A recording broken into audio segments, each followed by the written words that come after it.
Hola, ¿cómo están? Buenas noches, bienvenidos a este Hora 23.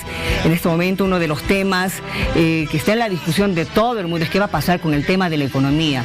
Economía a nivel país y economía a nivel mundial, porque ayer el Banco Mundial ha señalado de que el 5,2% de la economía se va a contraer. Ese es el impacto que el COVID está causando en esto. Primero con la crisis sanitaria, luego el encierro en el que hemos estado prácticamente todos los países.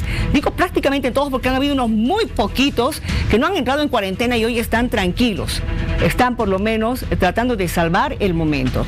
Lo que se viene para más adelante al parecer va a ser muy grave porque se dice que esta va a ser la crisis más dura que va a atravesar la humanidad desde la Segunda Guerra Mundial y que millones de personas van a quedar en la pobreza. ¿Se imagina?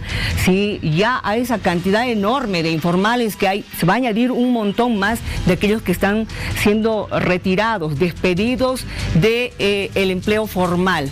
Así es que se nos viene una muy dura, pero yo creo que a nivel país es donde tenemos que empezar a analizar qué podemos hacer para pasar este tiempo. Van a ser unos meses, no va a ser siempre. Para el 2021 ya se está viendo que puede haber un 4,2% de recuperación de la economía mundial. Habrá que ver. Hoy es el día número 80 desde que en Bolivia hemos comenzado en esta bendita cuarentena. Sí, señores. Vamos a ver qué es lo que ha dicho en las últimas horas el alcalde Revilla con relación a la cuarentena dinámica en La Paz y el Alto. El día viernes se va a volver a reunir el COE y vamos a evaluar el crecimiento de los casos y la capacidad instalada que tenemos de camas y de unidades de terapia intensiva en el departamento de La Paz. Se ha decidido en todo caso que sí vamos a mantener la cuarentena flexible esta semana, hasta tanto recibamos este informe y podamos hacer el análisis respectivo el día viernes para tomar una decisión de cara a los siguientes días en función al número de casos que vaya creciendo. Eso depende, ustedes saben, del cumplimiento de las medidas de seguridad que asuma la población.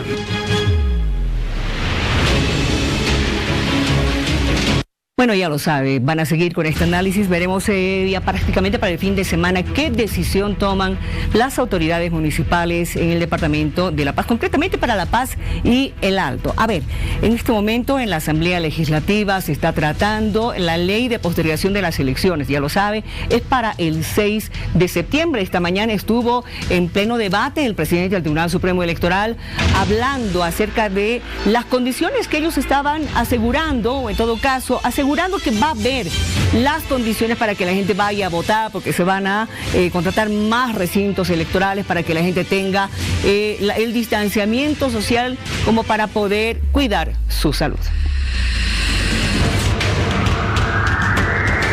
Es el inicio de un nuevo proceso electoral, cuando en la segunda quincena de julio lo que va a hacer el Tribunal Supremo Electoral es reanudar un proceso electoral que quedó suspendido y al cual le faltan 45 días. El plasma está prohibido vender, no podemos comercializar con la vida, no podemos hacer un negocio con la vida. A todo aquel que se haga al vivo le vamos a hacer caer la ley. Vamos a pedirle a la fiscal de distrito que le caiga con el máximo peso de la ley. Le vamos a pedir a los jueces que caigan con el peso de la ley. No podemos comercializar la vida. La vida no tiene precio. Todos debemos trabajar a favor de la vida. He manifestado ante el COE que empecemos un rastrillaje, tipo un plan mormón puerta a puerta, donde podamos todos unidos ir casa por casa, ver la salud de cada vecina, de cada vecino, y si es necesario, a través de una unión que harán todos nuestros médicos, a través del colegio médico, del colegio de profesionales, del COE, de nuestro secretario de salud, ver las condiciones de cada persona en su casa y llegar, esa es nuestra meta, a 40.000 familias en los próximos 15 días. Hemos demostrado a la señora ministra en lo que se refiere a las deficiencias de diagnóstico que tenemos, la falta de unidades de terapia intensiva, la falta de cama de aislamiento. Hemos hecho una carta a él, en estos momentos se nos está respondiendo, posiblemente nos reunamos por Zoom a la verdad posible con los ministros, hoy en la tarde, mañana o el día viernes con el ministro de la Presidencia. La situación en la que estamos viviendo con hospitales colapsados, ¿no? Y aquí para combatir el COVID es recurso, no hay otra.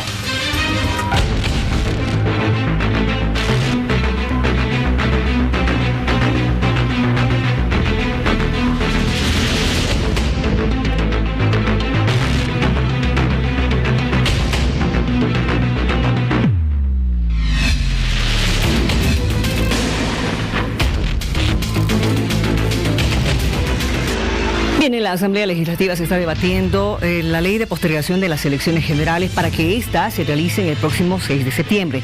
Esta mañana, por un buen tiempo, ha estado justamente ante la Asamblea el presidente del Tribunal Supremo Electoral hablando, explicando con relación a todas las dudas que tenían los asambleístas. Estamos ya con el doctor Salvador Romero, a quien le doy la más cordial bienvenida. Gracias una vez más por conversar con nosotros, porque esta mañana hemos escuchado que una de las grandes dudas de los asambleístas era: ¿va a haber seguridad para votar?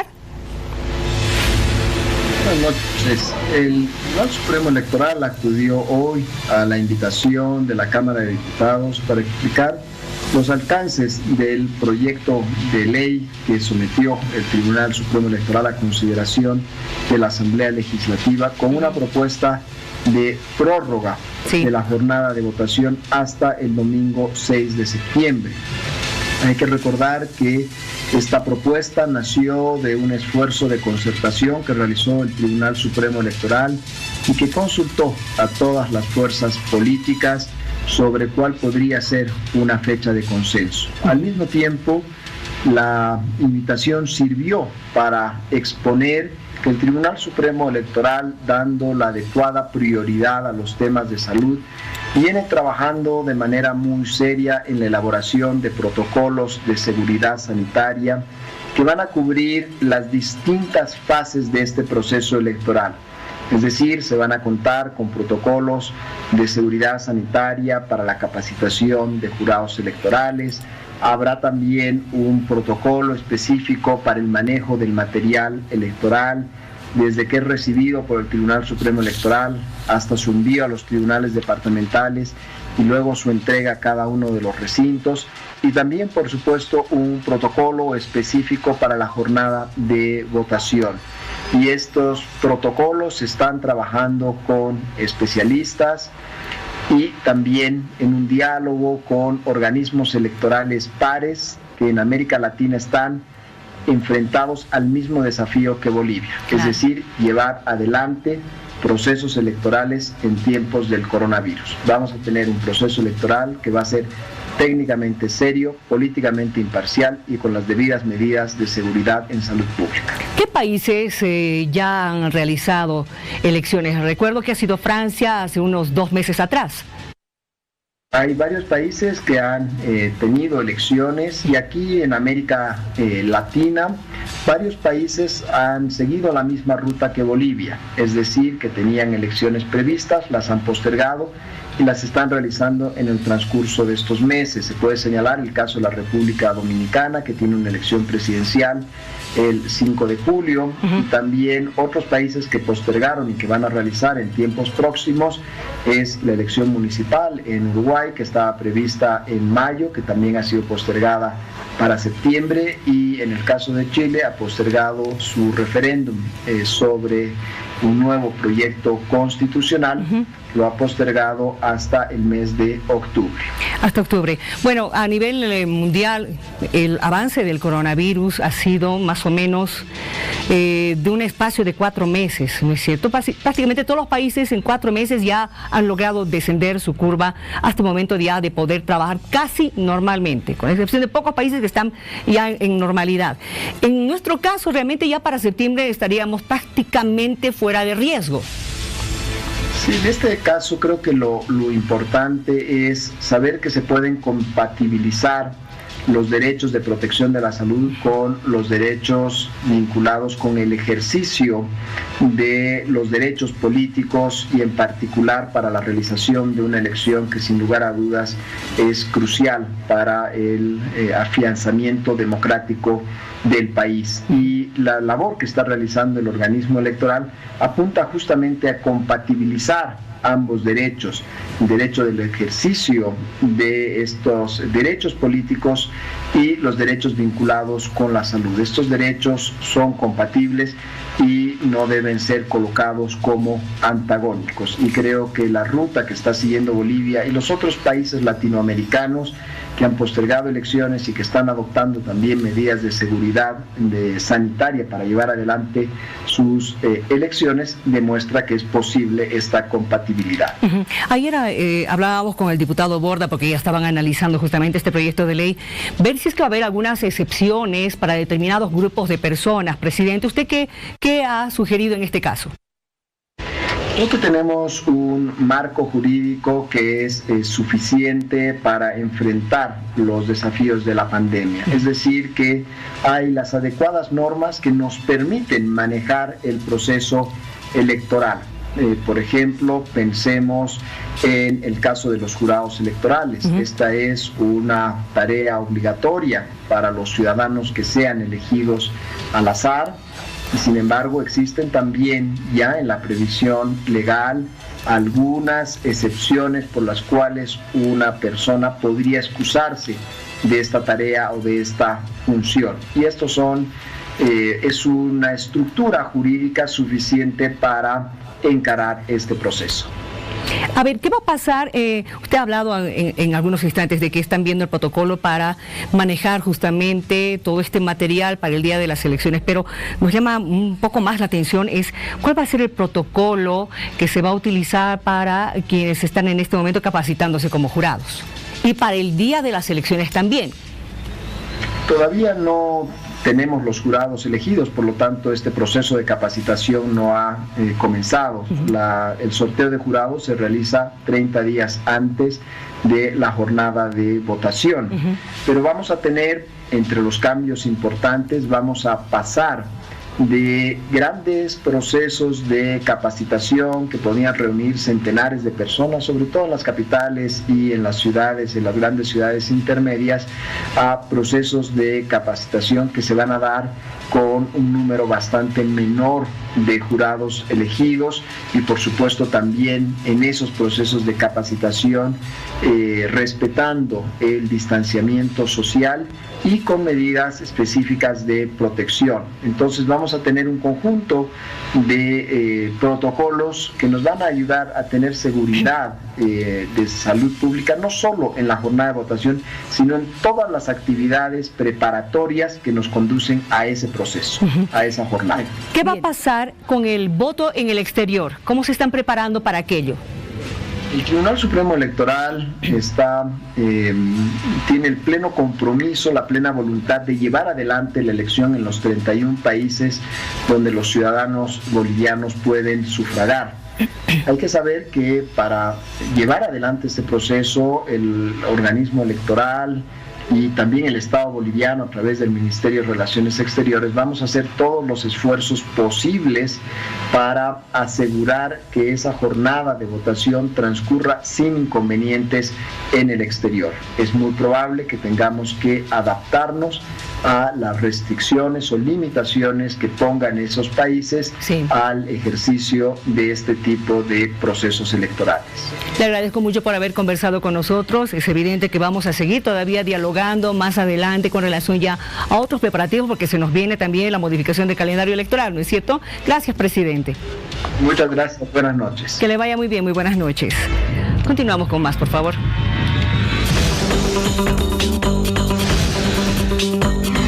El Banco Mundial modificó ayer su proyección de recesión de la economía de Bolivia y para este año prevé una caída en 5,9% debido a la pandemia del coronavirus y la caída del precio internacional del petróleo. La nueva revisión del Producto Interno Bruto boliviano está incluida en su informe Perspectivas Económicas Mundiales.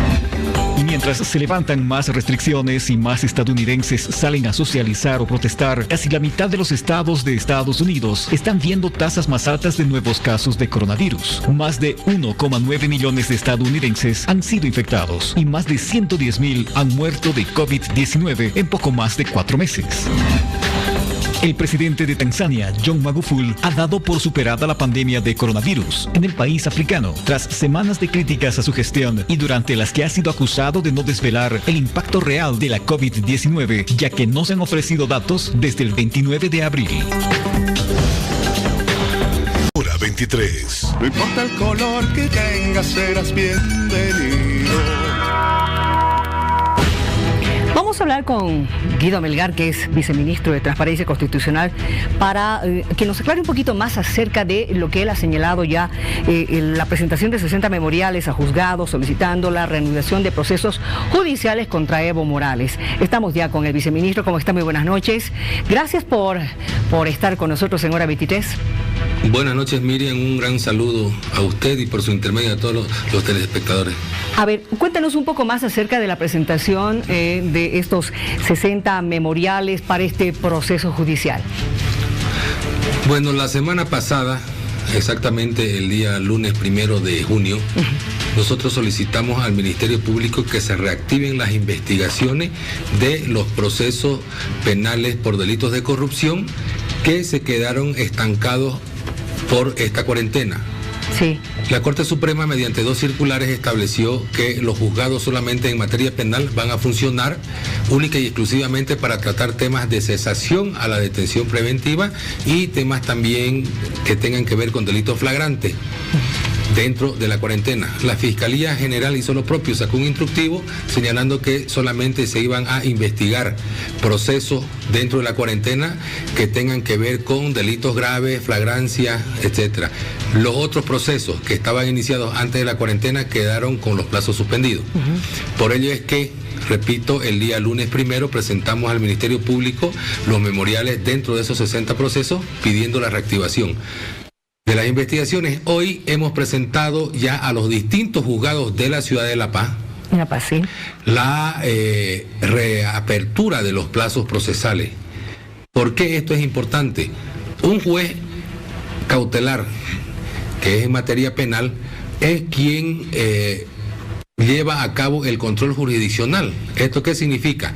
Que él vela por la vigencia y los respetos a los derechos y garantías constitucionales de las personas que están siendo investigadas y también de las posibles víctimas, si es que existieran. Entonces, el fiscal para investigar tiene que tener un control que lo hace este juez.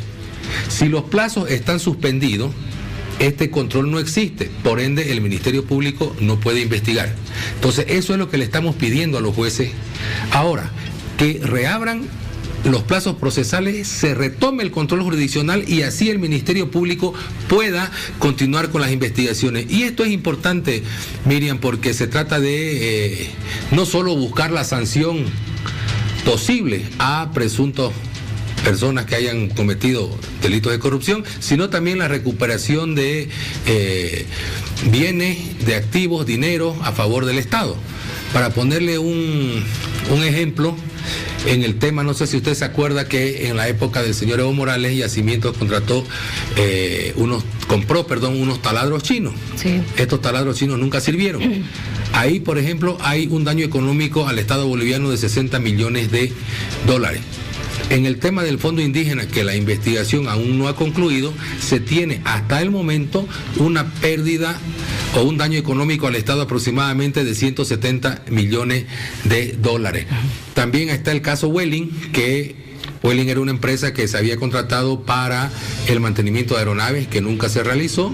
También se aperturó un proceso penal. Ahí estamos hablando de aproximadamente $108 millones de daño económico al Estado.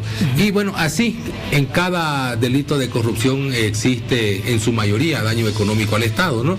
Ahorita no tengo en mente el resto, pero dentro de estos 60 procesos penales, probablemente, dentro de estos 70 procesos, se va a procurar la recuperación de aproximadamente $700 millones a favor del Estado. Esto en el hipotético caso que la justicia determine responsabilidad penal en contra de los investigados. Bueno, de estos 60 procesos, ¿estos son los más importantes o hay algún otro que ustedes quieran revisar en primer lugar? Bueno, tenemos el caso también de helicópteros chinos, donde hay un daño económico de 108 millones. Tenemos el tema del fraude electoral, que estamos hablando de 217 millones. Tenemos casos también como el de la señora Dora Vallejo, que suman 150 millones. Esto es lo que más o menos tengo en mente. Repito, en el resto de los procesos también existen daños económicos al Estado, porque en su mayoría todos tienen que ver con el manejo de los fondos públicos, manejos que presumiblemente se han realizado en contravención a la normativa. Ahora, cuando usted nos dice, esperemos que la justicia, los fiscales puedan hacerse cargo de esto, ¿a qué se refiere concretamente? Bueno, les repito, la apertura de los plazos procesales va a depender ya de cada juez. Ya el Tribunal Supremo de Justicia ha emitido la circular número 15, quebrado 2020, en la que ya se dispone cómo va a ser el trabajo, cómo va a ser la mecánica del funcionamiento del Poder Judicial. Y esto está en función a el calibre que tengan los municipios en cuanto al riesgo. Es decir, si un municipio está calibrado como riesgo alto, sí. Presumo yo que ahí no va a poder haber actividades jurisdiccionales plenas. Sin embargo, La Paz ha sido catalogada con un riesgo moderado. Entonces, aquí la cuarentena ya es dinámica. Es decir, hay un horario de trabajo de 6 a 8 horas. Entre 6 y 8 horas, perdón. Entonces, esto significa que ya los juzgados tienen que volver en su plenitud a sus funciones. Y como en materia penal estaban suspendidos los plazos, no se estaba investigando dentro de la cuarentena y por ende no había control jurisdiccional, nosotros hemos solicitado en cada proceso en específico al juez, señor juez, corresponde que su autoridad reaperture los plazos procesales y retome el control jurisdiccional para que el Ministerio Público pueda continuar con sus investigaciones. Muy bien. Porque caso contrario, usted sabe que el artículo 133 y 134 del procedimiento penal establecen la duración máxima de un proceso y lamentablemente esta cuarentena nos ha paralizado, ¿no? Entonces es urgente que los jueces reaperturen los plazos procesales. Le agradezco mucho por haber venido y habernos dado más detalles con relación a este tema de los 60 memoriales que están presentando. Gracias y buenas noches. Gracias a usted y buenas noches. Que le vaya muy bien.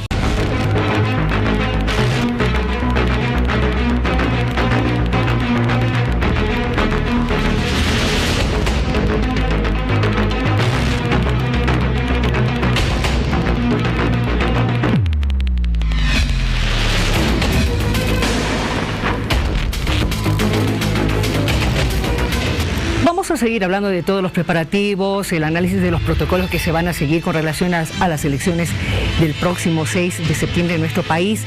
Nos preocupa un poco lo que van a hacer en Santa Cruz de la Sierra. Estamos ya en contacto con el doctor Saúl Paniagua, presidente del Tribunal Electoral Departamental. Doctor, ¿cómo está? Buenas noches. Es un gusto saludarle a través suyo a todo el territorio nacional. Es un gusto desde Santa Cruz, aunque está un poquito cálido el tiempo en esta plena temporada de otoño. A ver, doctor, nos preocupa un poco Santa Cruz, digo, porque todavía están en una cuarentena rígida, por así decirlo, ¿no es cierto?, con muchos casos de contagio del COVID-19. Ya se ha anticipado, ya se sabe que la inscripción en el padrón electoral es de año redondo, pero en Santa Cruz en este momento no se está pudiendo realizar este tema. Sí, sin duda, estamos cumpliendo como es una instrucción del Tribunal Supremo Electoral.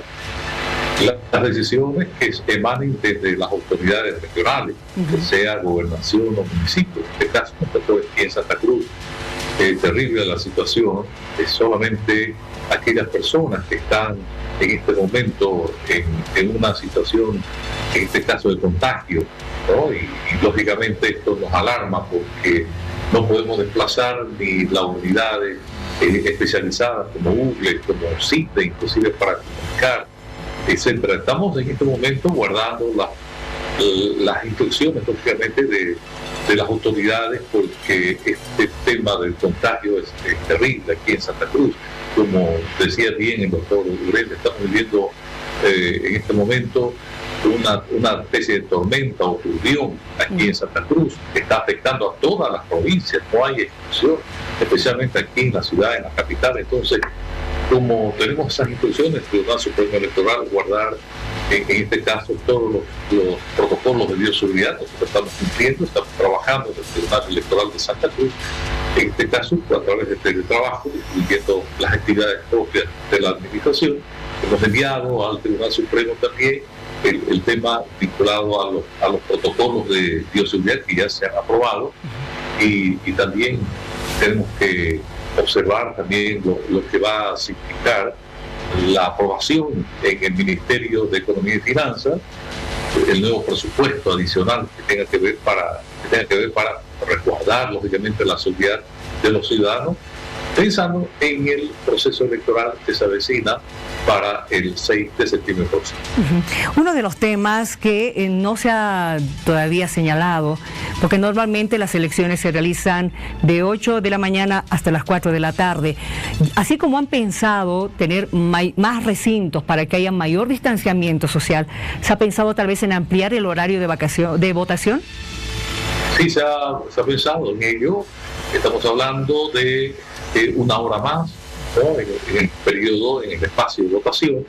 También es otro tema, ampliar la cantidad de jurados electorales. Si son 186.000, hoy serán un poquito más de 200.000 personas que serán sorteadas en su oportunidad.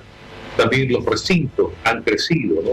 Estamos hablando de una buena cantidad de recintos, 5.297. Esto permite un poquito ampliar la posibilidad para que no se aglomere el ciudadano en el momento de votar, y evitar obviamente el contagio. Como bien señala la misma ley, la 1297, ¿no?, se tiene que utilizar criterios que hablan de las postergaciones, desde luego las elecciones. Lo que está modificando en este momento solamente es el artículo 2, pero las medidas de seguridad están, entre otras cosas, por ejemplo, crear las condiciones de lo que se está tratando a través de este presupuesto adicional para que no signifique, no implique la propagación del coronavirus. Así expresamente la ley lo señala, y que afecten, si causen o que signifique riesgo a la vida y la salud de los votantes. Entonces, todos estos temas se los está tratando. Esperemos lógicamente que en esto vaya amainando, es decir, este pico de contagio. Estamos en el mes de junio.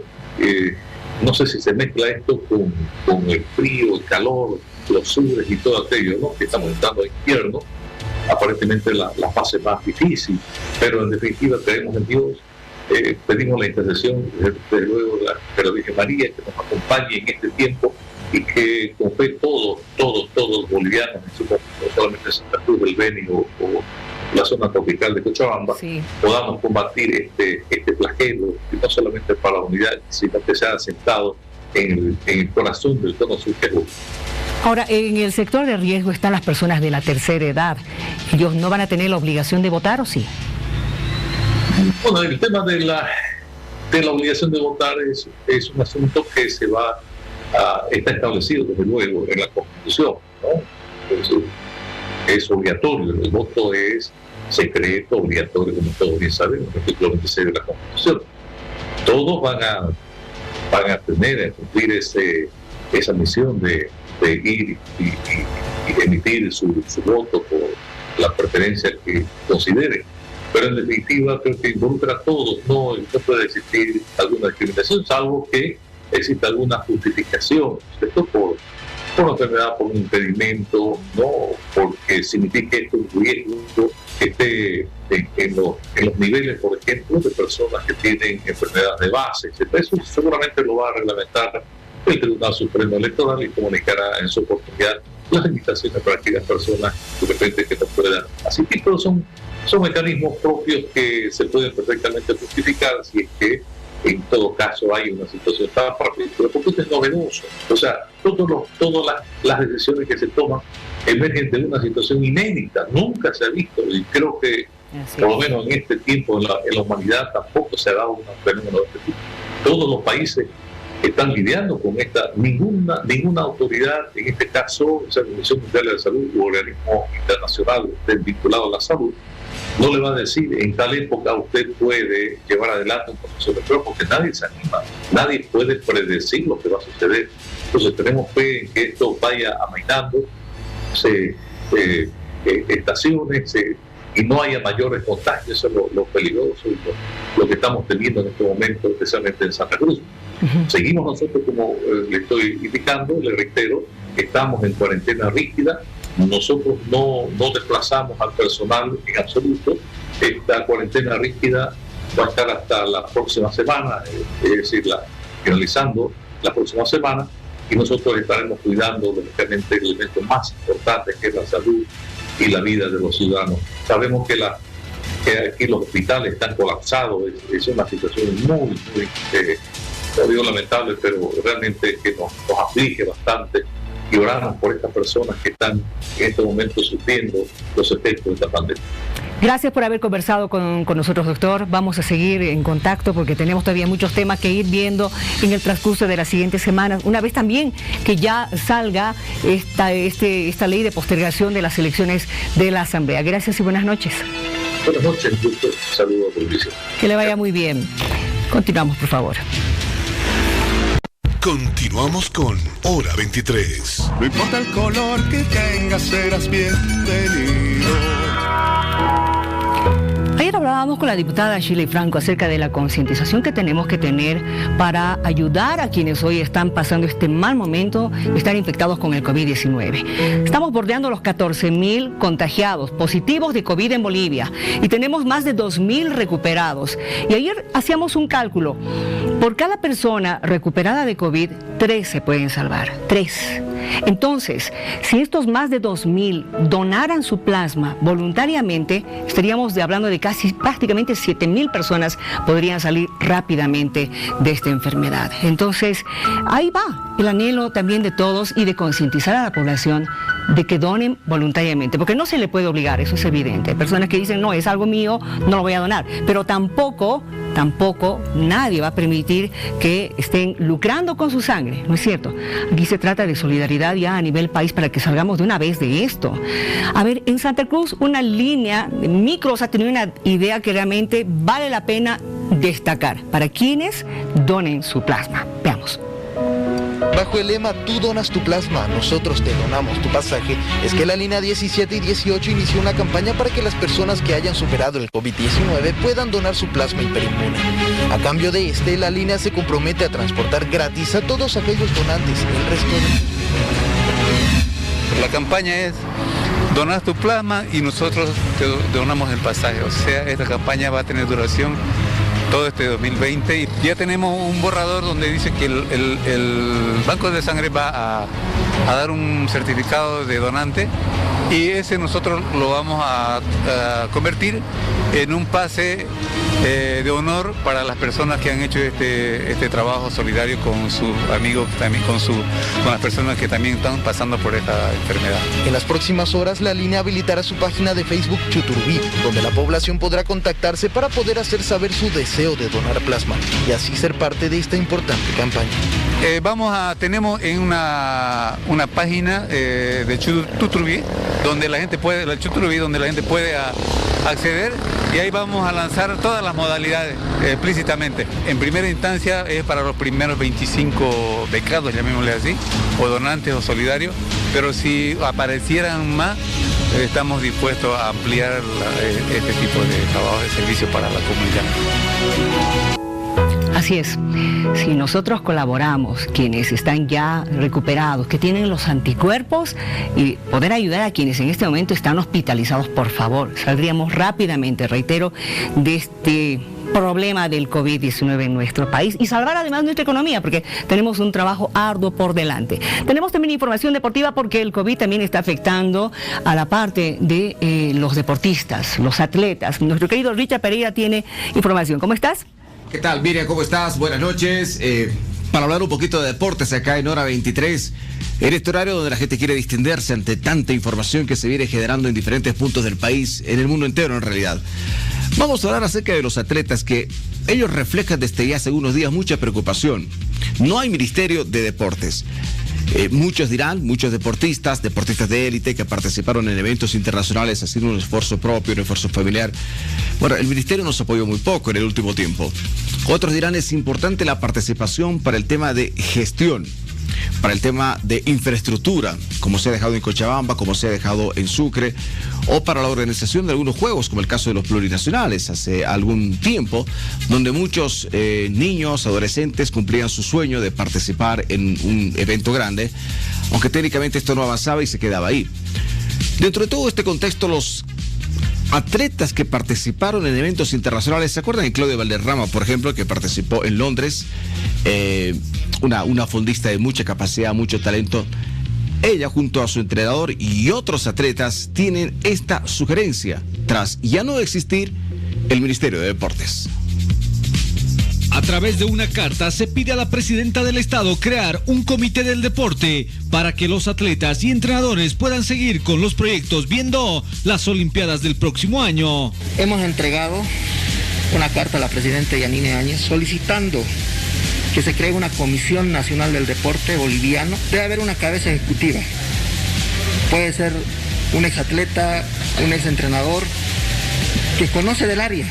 Un 20% y el 80% entrenadores y atletas. Entre tanto, los entrenadores piden que el deporte no quede tan relegado. Es algo muy duro para todos nosotros, para los que están ahorita en competencia y buscando marcas mínimas para los Juegos Olímpicos. Es un bajón muy grande para todos.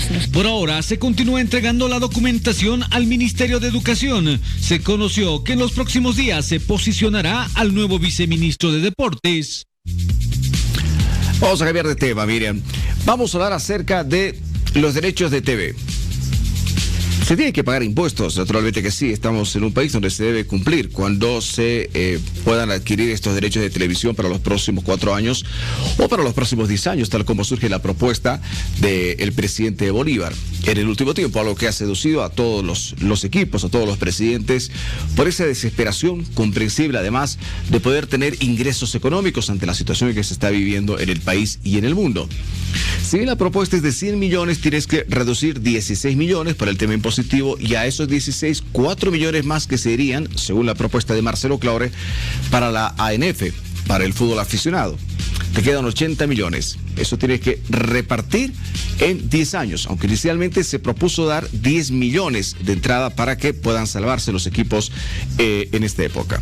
Ahora, naturalmente, hay que observar el actual contrato que tiene la empresa que ostenta en este momento los derechos de TV por tener una cláusula preferente que la firmaron también los clubes en su momento. Para firmar esa cláusula preferente se puso $1 millón más en 2016.